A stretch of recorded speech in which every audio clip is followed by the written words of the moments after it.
challenges our faith. And I think even more importantly sometimes, it challenges our ability to live out our faith. We live in a world that's just crazy on temptation, which leads us nicely into our diagnostic question for the day as we're giving ourselves a spiritual checkup working through the Lord's Prayer. And that comes from the phrase in the Lord's Prayer, and lead us not into temptation, but deliver us from the evil one. Now you may look at that and go, well, that's just talking about Jesus not leading us into temptation, but there's an implication there that we're not running into temptation either, that we're not jumping into it ourselves.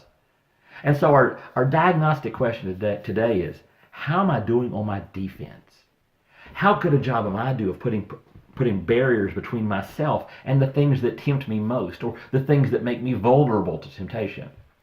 In my case, there's one that you may not have thought of that's very, very important for me. Because for me, when I'm tired, and this is probably true for you too, when you're tired, you're more susceptible to temptation. It takes less to get you to fall.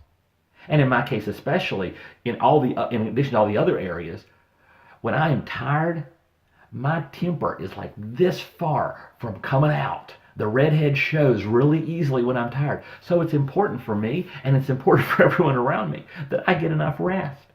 One of the biggest defenses that I have against temptation involves a pillow. It involves getting to bed on time, getting up on time, budgeting my time, balancing my life so that I get sufficient rest, so that I'm not leading myself into temptation and that I'm not leaving myself open to temptation.